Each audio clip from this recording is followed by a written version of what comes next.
Tim's News Explosion. Tim's News Explosion. Tim's News Explosion. Tim's News Explosion.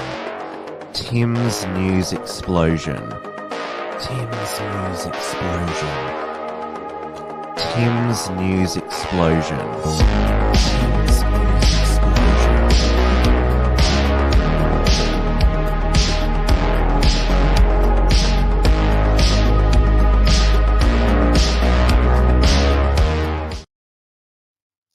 Hello, everybody, and welcome to this later in the week edition of Tim's News Explosion. Apologies for having to cancel the regular weekly scheduled show night of Mondays. I certainly miss doing the show, as I know most of my regulars missed watching, but I'm back tonight on this Thursday, the 10th of February 2022, live on the Wilmsfront YouTube and DLive channels, as well as on the enhanced entropy software.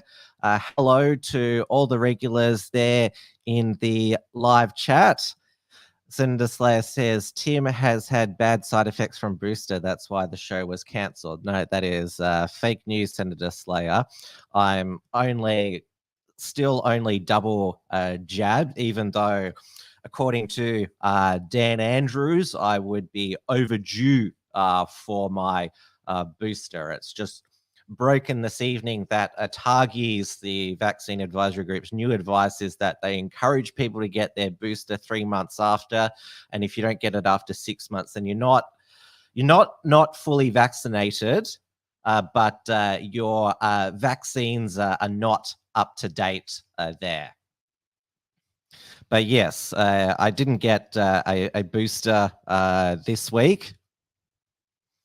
It is just after 8:30 p.m. here in Melbourne, Victoria, where, well, we've heard from Dan Andrews quite a bit this week because our state parliament has returned and has been just as sensational and dramatic as the federal parliament's return.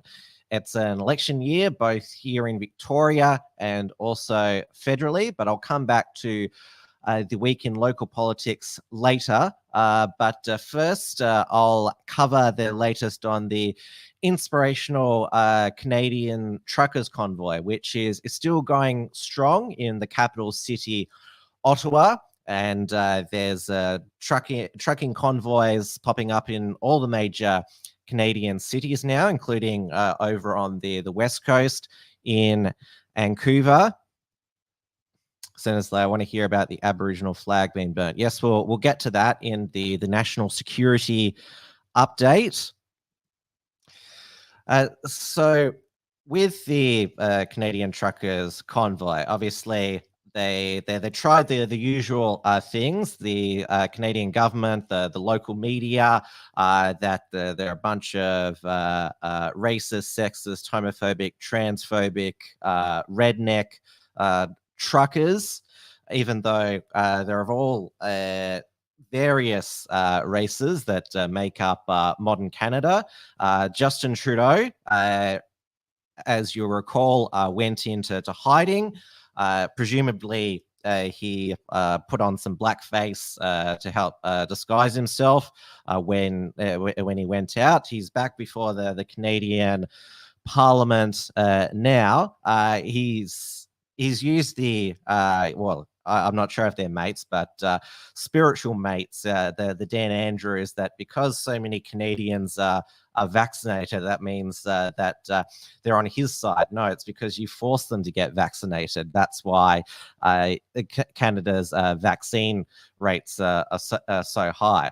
Now, they're still there, the truckers, despite big government and big tech throwing everything to disperse them, abusing their power and influence like never before. And one of the most egregious, you would say, attempts to sabotage the truckers was through an attempt at fraud. GoFundMe, which people in Australia should have already known not to trust. We're going back to 2019. Remember when GoFundMe removed Israel Folau's legal GoFundMe when his contract was terminated from his contract was terminated by Rugby Australia. And there was eventually, by the end of the year, there was a settlement between Folau and Rugby Australia. The Australian Christian Lobby, they then crowdfunded Israel Folau's defense on his behalf. Now, in the Australian case in 2019, GoFundMe simply refunded everyone's donations, but with the freezing of the Canadian Truckers Convoy GoFundMe originally said that that if all the people who donated didn't apply for a refund by a certain date, then they would redistribute the funds to approved charities. And of course, lots of far left groups now masquerade as charities. So who knows where the money would go to. But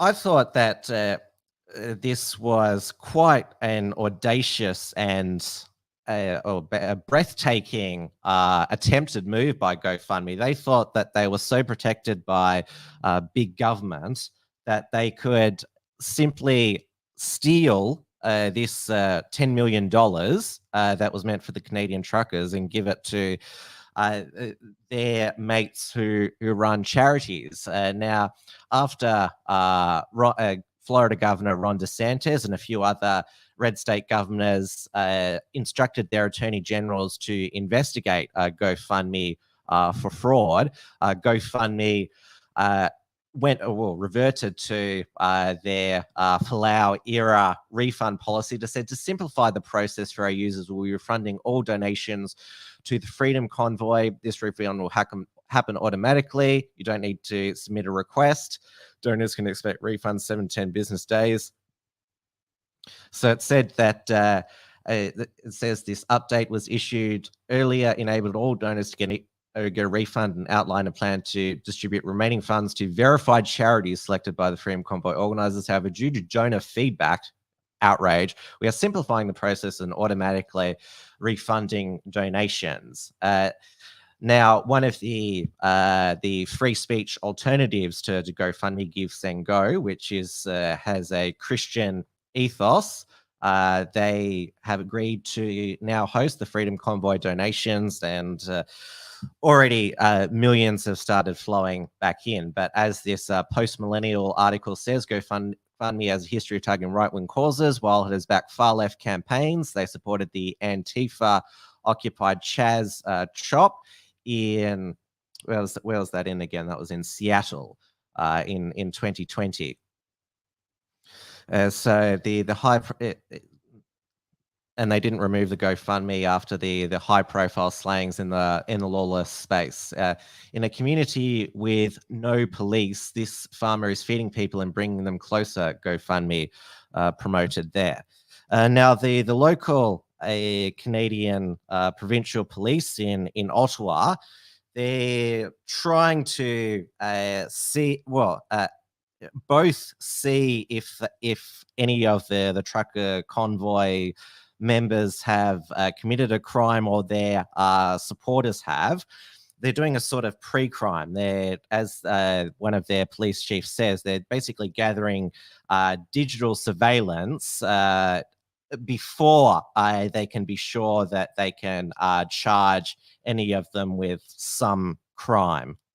We have increased ability to identify and target protesters and supporters of protesters who are funding and enabling unlawful and harmful activity by the protesters themselves.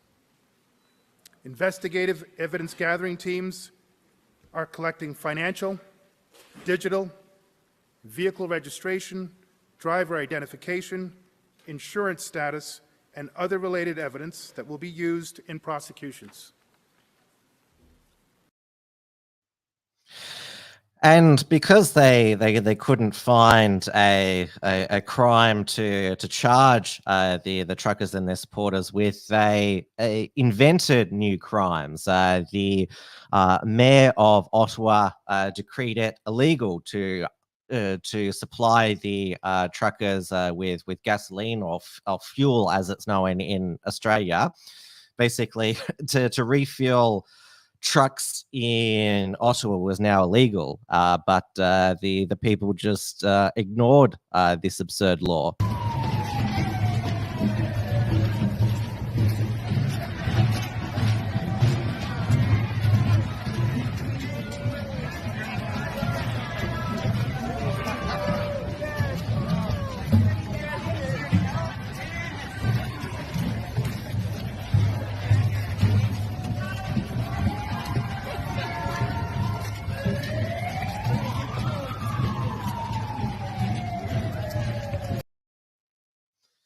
Yep, so that was how successful the gas ban in Ottawa went. And then there was a judge in Ottawa who banned honking for 10 days, because that's now a hashtag to show support with the Canadian truckers. Well, it's also a in real life honk honk as well.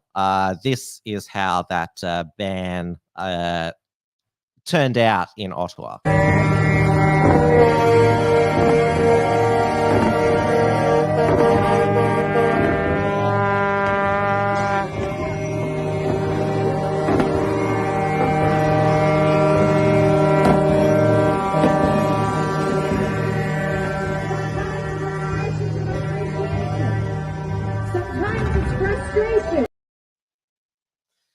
Yeah, so their attempts to try and, well, basically financially cripple and starve the truckers hasn't worked. To decree locals helping or showing support to them in Ottawa hasn't worked. Now, not all of Canada's leaders are cucked. It's not cut Canadianistan all across the board. There is a conservative area of Canada called the Prairie provinces, and in response to the trucker convoy, two of the Prairie governors have removed vaccine mandates and made compelling arguments about why discrimination and persecution against the unvaccinated should end. This is Scott Moe, the Saskatchewan Premier. Let's not judge our neighbor because they may be vaccinated or because they may not be vaccinated. Let's not judge our neighbor if they should choose to wear a mask or not to choose to wear a mask in the weeks ahead. Whenever someone is doing their own personal risk assessment, which we have asked them to do in this province for a period of time now, they're doing that assessment for themselves, possibly for their family, and they may come back with a different decision than what you might arrive at. And that different conclusion, albeit maybe different from where you have landed, should not be judged. It should be respected, and it should be accepted. It's time for each of us as individuals now to make a conscious effort to treat everyone in our daily lives that we encounter equally. It's also time for the proof of vaccination mandate to end. So effective at midnight this Sunday, February the 13th, all provincial proof of vaccination requirements will end. In Saskatchewan businesses, in venues, and provincially regulated workplaces, this means that the proof of vaccination or the negative test option that we had provided will no longer be a provincial requirement. Starting on Valentine's Day, February the 14th, this will be the case. This will leave one remaining COVID measure in place, and that is indoor masking. That measure remains in effect until the end of February. Yes, these Canadian premiers, they still are mask perverts and still keeping the indoor mask mandates for now. This is the premier of, I've forgotten the state now, the province now, Alberta, the premier of Alberta, Jason Kenney. He compared the stigma that's now against the unvaccinated to the stigma that was and discrimination that was around in the 80s against those who carried HIV/AIDS. Everybody should avail themselves of the protection of safe and effective vaccines, and that the choice not to get vaccinated is not just a personal choice. It does have social consequences, but it's never okay to treat people like that, to stigmatize people in that way. In a way, it kind of reminds me of the attitudes that circulated in North America in the mid-1980s about people with HIV/AIDS. That there's this notion that they had to be kind of distanced for health reasons. Listen, this is a terribly divisive attitude. So yes, we encourage people to get vaccinated, but treating people who have made a different decision as though they are unwelcome as members of our society is not acceptable. Bruce Kibitz has said in the YouTube live chat, Jason Kenney is the one who put the mandates in place in the first place. Lame FO. Well, that makes the backflip even more joyous, because obviously he's been scared by the truckers in Canada.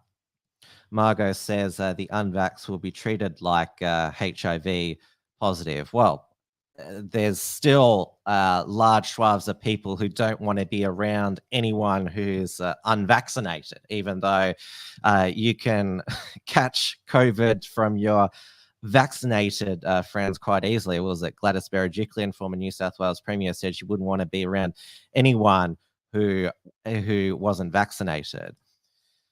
Hadron has said WA will be the last place in the world with vax mandates. Possibly.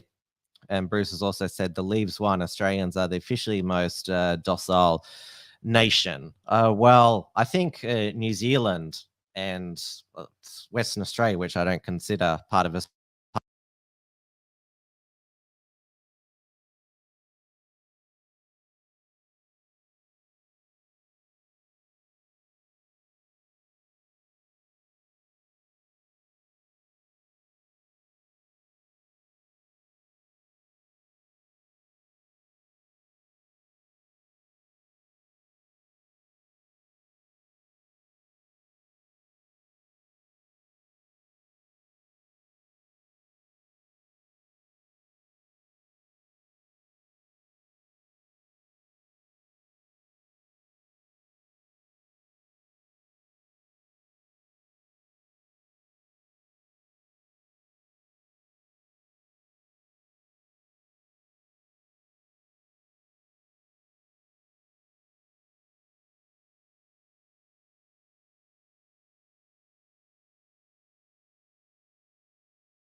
I just realized my mic went out there for a moment. A says, hi, Alphabet Watchers. What did I last get up to there? As I was talking about in New Zealand today, how the Speaker of the New Zealand Parliament, Trevor Mallard, ordered the police to physically remove all of the convoy protesters in New Zealand there. Need to repeat the Canberra story. Yes, so it has been much more peaceful this week. The ACT police have not, like they did last week, gone in aggressively like they did on the gardens outside the National Library and pepper sprayed people, taking apart their camping equipment. It was a hugely successful protest on the Saturday. Last Saturday in Canberra against the vaccine mandates. They've been there all week because federal parliament is sitting, and there's going to be another large rally in Canberra on Saturday because it's a parliamentary sitting fortnight. There's parliament next week. Who knows how long they are going to be there. It's the only second time it's happened in an episode where for some reason the mic has disconnected there. None of their demands are being met. Well, I think New South Wales is the only state which got rid of their vaccinated economy. I mean, they still have, well, all Australian states and territories still have the indoor mask mandates, QR check-ins in a lot of places, and various density limits. But there was media reports tonight that National Cabinet is moving to Phase D of the national plan, which means they're going to get rid of most of the COVID restrictions, which hopefully is mask density limits, check-ins, and mandates and passports. Boris Johnson in the UK last night said that the UK is going to move even further and getting rid of the legal requirement to self-isolate when you test positive for COVID, because, well, that's just going back to normal. I mean, you were never legally obliged to lock yourself in your home when you got the flu pre-2020.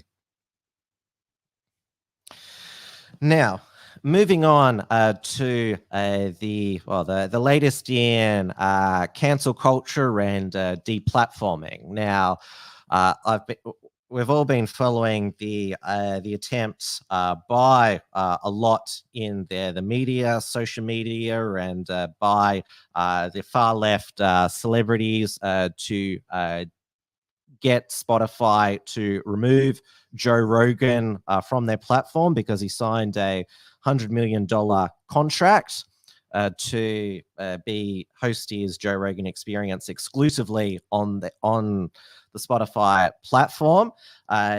They didn't yield to Neil Young and Joni Mitchell's ultimatum and removed their music from Spotify. Though they hoped that nobody would notice. How stupid were they? Spotify, well, they memory hold more than 100 episodes of his podcast, which nobody knows why many of the episodes have been removed, like why they've been memory hold there. And I'm sure Joe Rogan thought that something like this could happen when he signed with a big tech platform for all that money.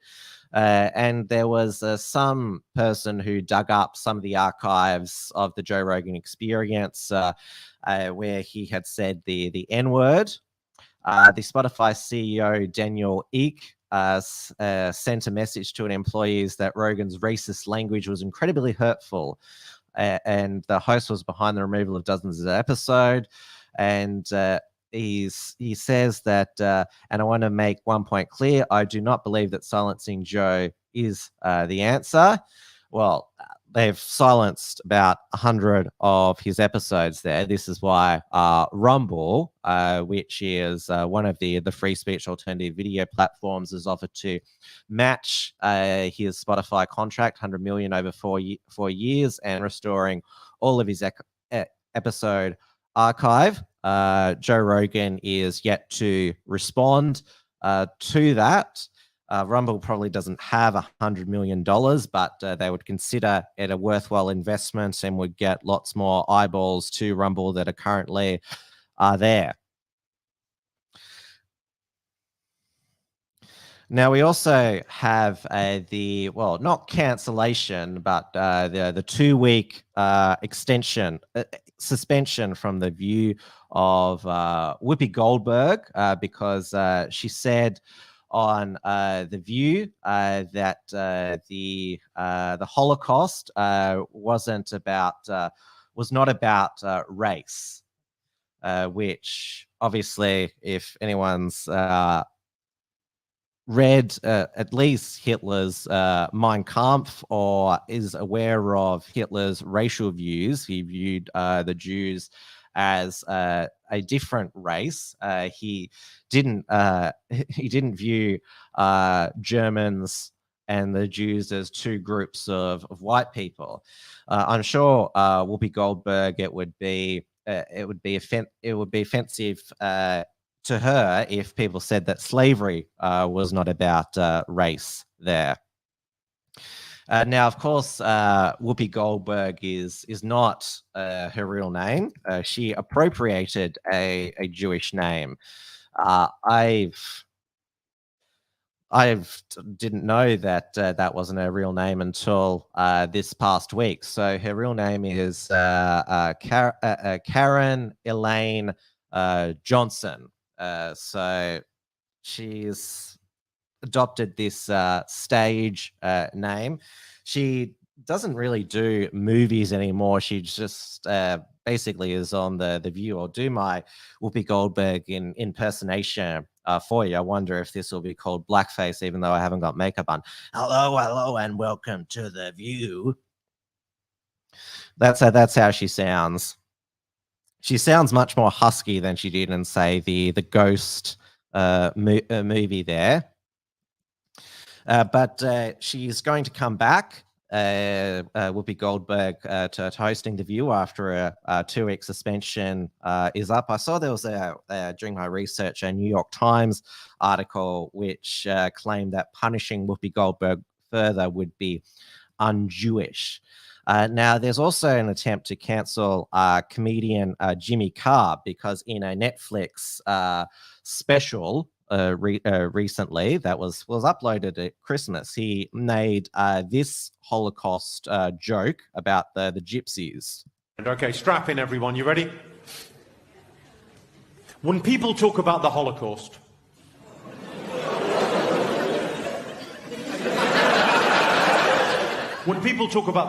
they talk about the tragedy and horror of 6 million Jewish lives being lost to the Nazi war machine. But they never mention the thousands of gypsies that were killed by the Nazis. No one ever wants to talk about that, because no one ever wants to talk about the positives.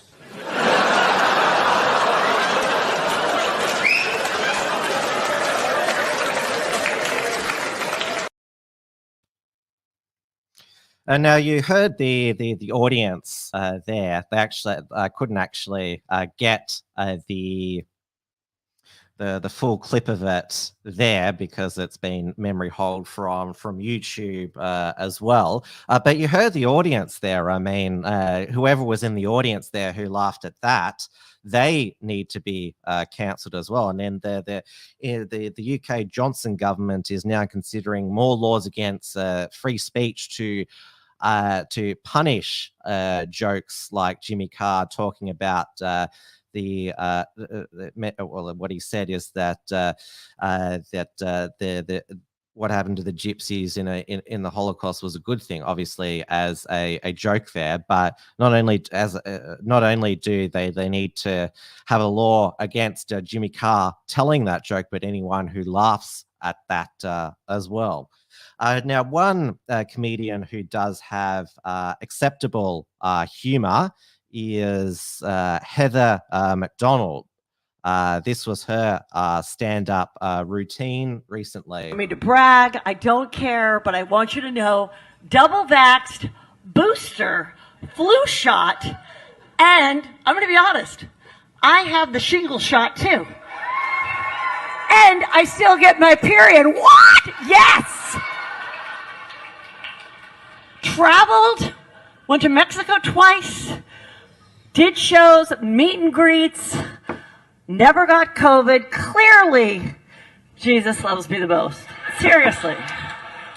So nice. So nice.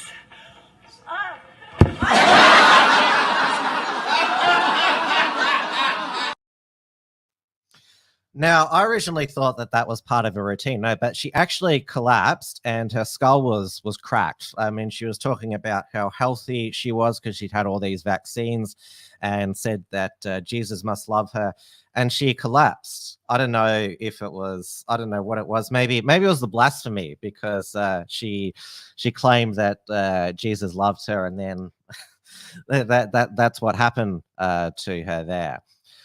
So that is, yeah, that wasn't part of her routine. The audience thought it was part of her routine. She actually collapsed live on stage there. Now, We'll move on to, I know that Senator Slayer and a few other people have been wanting me to talk about this new white nationalist group called the Warriors of the Convict Resistance, who this was actually this was a video that was produced and published last month. So this is Neo-Nazis Burn Aboriginal Flag, Target Indigenous Senator Lydia Thorpe in Sick Video. A shocking video has emerged of a group of masked neo-Nazis burning the Aboriginal flag and targeting a Victorian senator with a sick racial slur. And so there is the Aboriginal flag being set on fire. So the speaker said they were burning the Aboriginal flag in order to offend the cultural sensitivity of the First Nations people and to make you feel the same pain and anger when we feel when we see our flag being burned.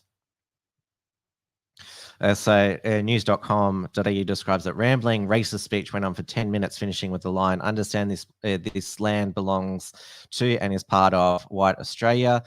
They set fire to the flag and another masked man joined in, the first two in a Nazi salute.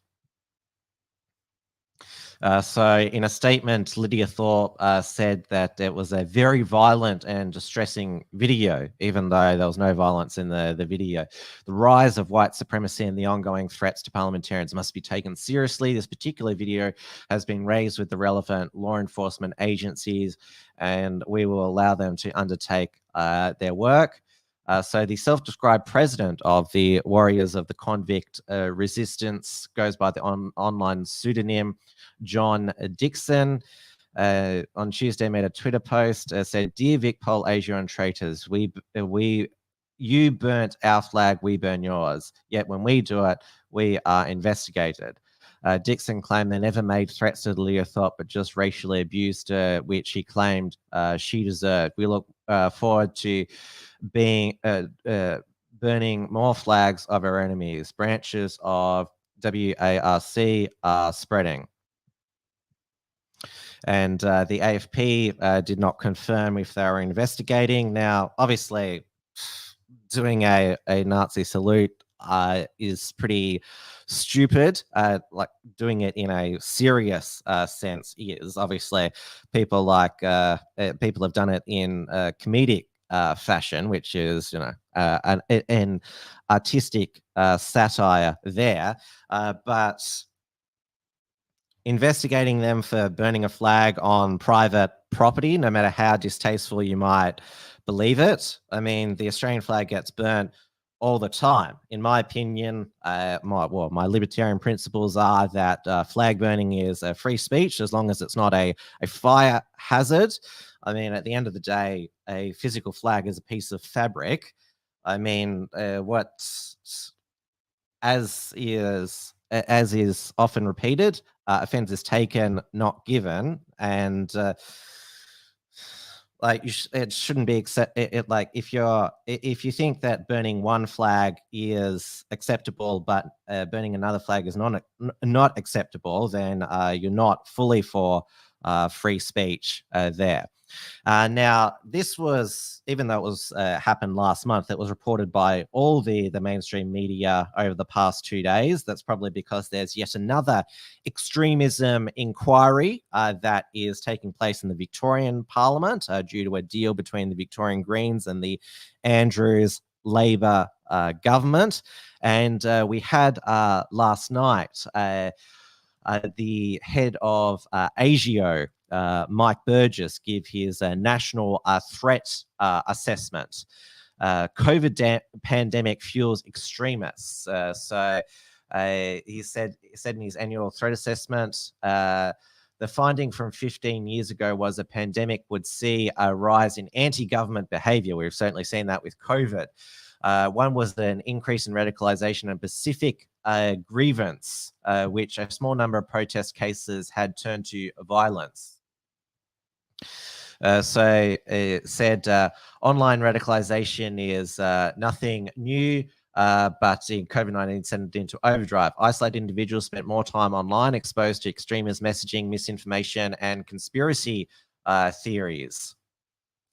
So basically, he's saying that these government-imposed lockdowns created more extremists, which basically it should be viewed as another negative impact of the lockdown. I mean, this was the finding by study by the John Hopkins University found that during the first wave of the pandemic, the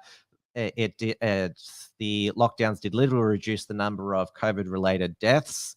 It only reduced COVID-related deaths by 0.2%, and shelter-in-place orders reduced deaths by 2.9%, but they caused immense damage to society and the economy there.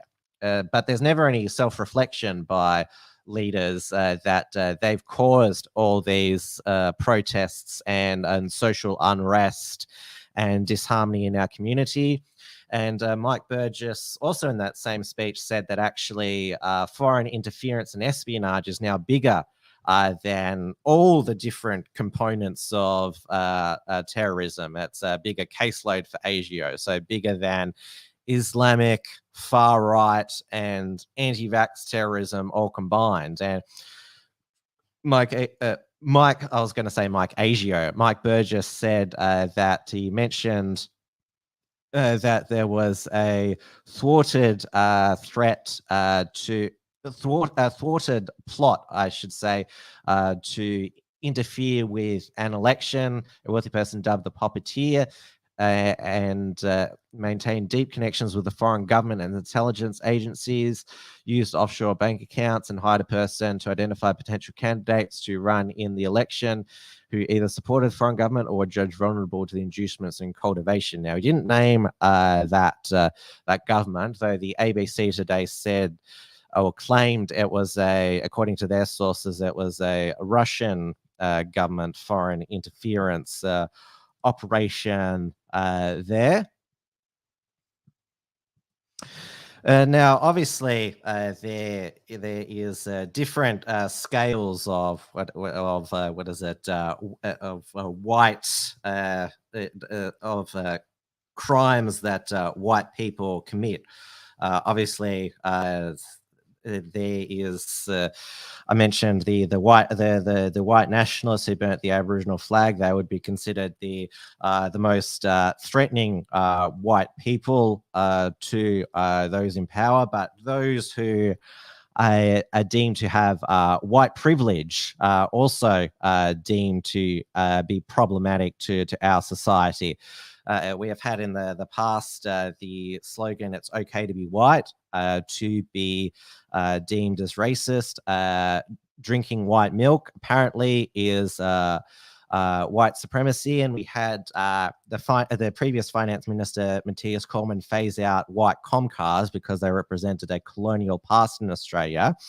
And Scott Morrison said that he and his family eats white bread, but this is apparently this is problematic and a white only issue, according to this ABC Drum commentator. I'm just normal white bread toast. I don't know that all politicians have that lack of understanding of what workers look like in this country. I think the comment about bread was really, the white bread was really interesting. Who eats white bread in this country? Anglo men. I come from a working class background. We had brown bread because we were healthy. I think that it shows a deep lack of understanding as to who works in this country. Mr Albanese was asked about, do people know him? Do people have a sense of who he is, of what this guy's about? I have to offer a disclaimer here. I've known him for a really long time and he was the best man at our wedding. What you see is what you get. So that was Nareen Young, who works in Indigenous studies, I believe, there. And that's the most bizarre comment that I've heard heard lately. Most people eat white bread. I see that Melissa McPhee is in the chat. Hello, Melissa. Yes, supermarkets are full of white bread. It's also full of white milk as well, white flour, white sugar. What else there? White yogurt, white ice cream. What else is there? There's white chocolate as well. There's like heaps of. I think in a lot of supermarkets the floor is white as well. Like it must be really triggering for a lot of people to walk into a supermarket to see all of these white products, and also the lights, they're white as well.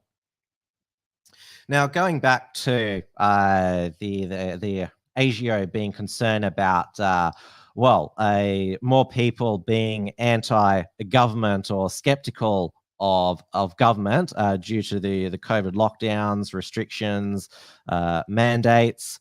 Senator Slayer says that ASIO's right-wing extremist workload has increased because they redefined right-wing extremist exactly there. And Crescio says that ASIO is monitoring 80% of the population now.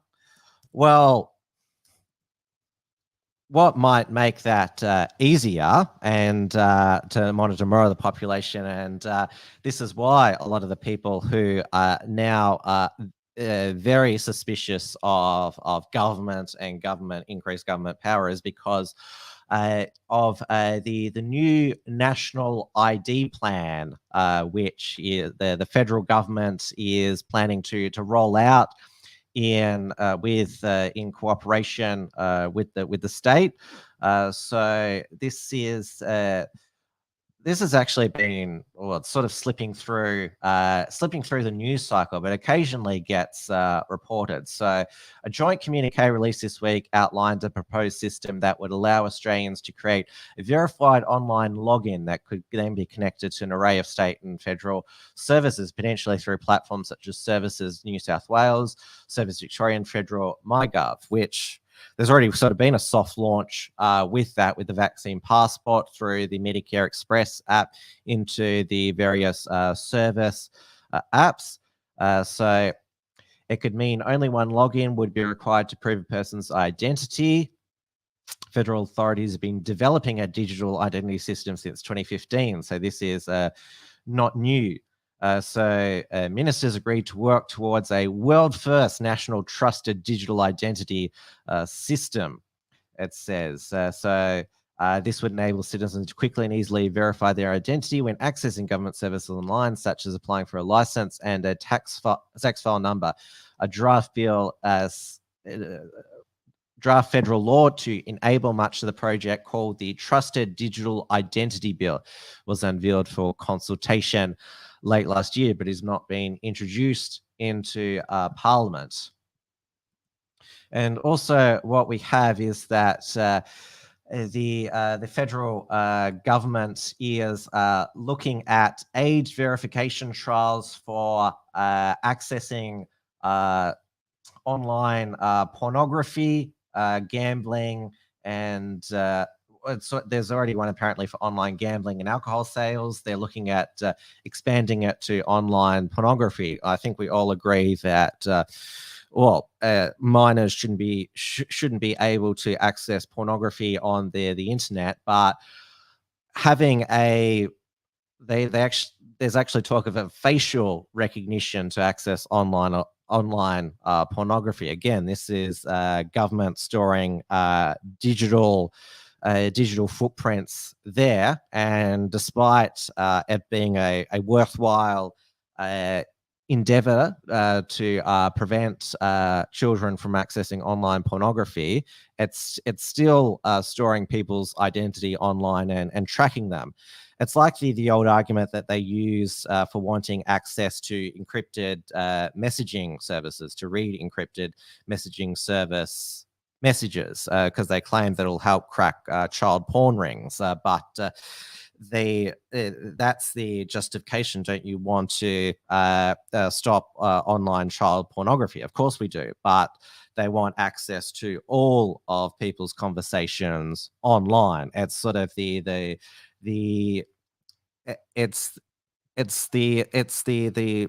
basically the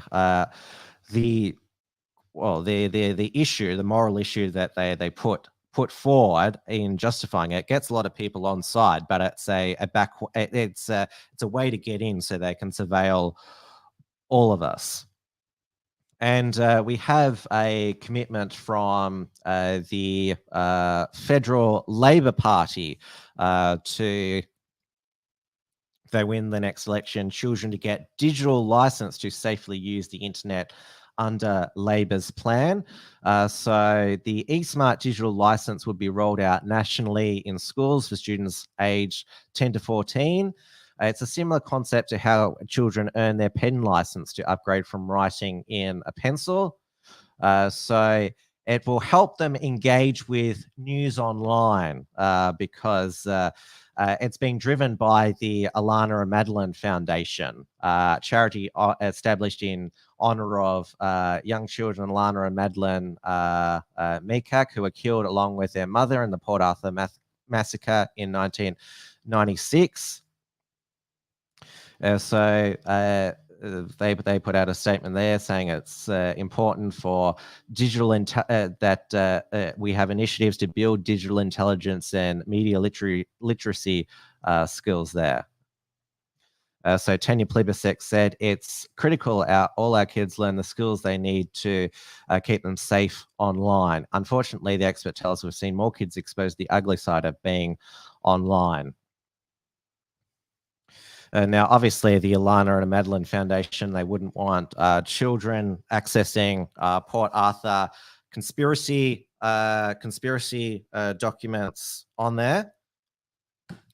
So that would be part of the reason there. But also, Labor would want young people to be directed to trusted sources of news, such as, well, the ABC, the Guardian, not look at websites like the Unshackled or Cauldron Pool or the XYZ.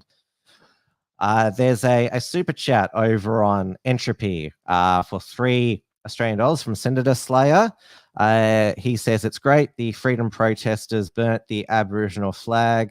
The Australian flag gets burnt every year and nobody cares. I'm not sure they were freedom protesters. I don't consider neo-Nazis to tend to be in favor of freedom there.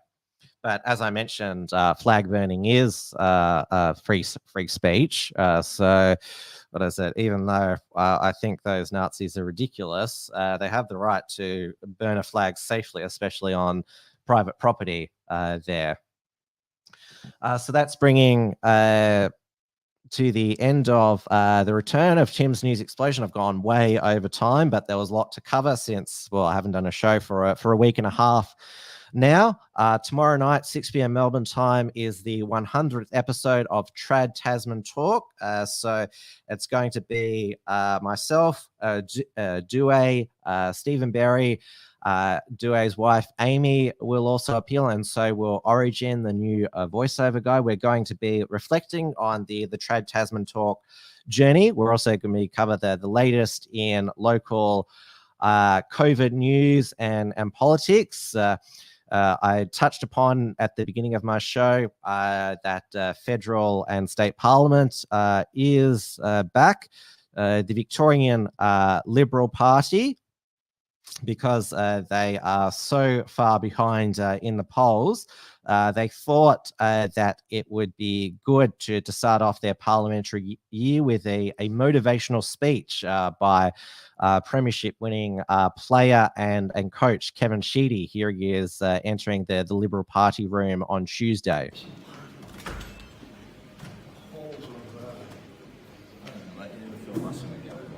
What's that, Moshi?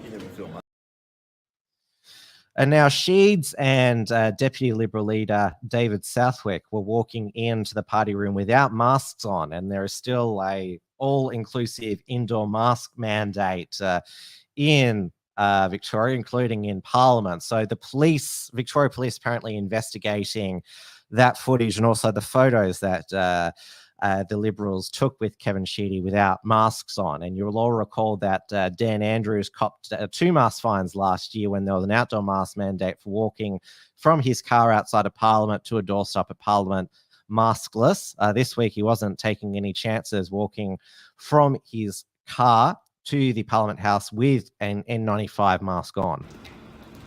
Good morning. Good, how are you?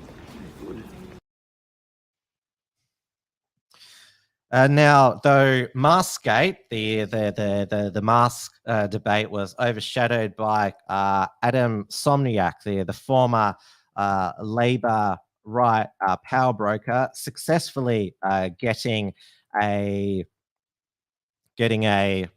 motion across in the upper house for the state's anti-corruption body IBAC to investigate the red shirts rort, the Labor Party's misuse of $400,000 in public funds during the 2014 election campaign. One of the dumped Labor MPs who was not re-endorsed for the next election, aligned with Somniak's faction, Western Suburbs MB Kaisilana Vahela, a Indian immigrant. She sensationally crossed the floor to vote for Somniak's motion, so it succeeded. The Andrews government couldn't defeat it, even with the votes of the Three Stooges, Andy Medic, Fiona Patton, and Samantha Ratnam.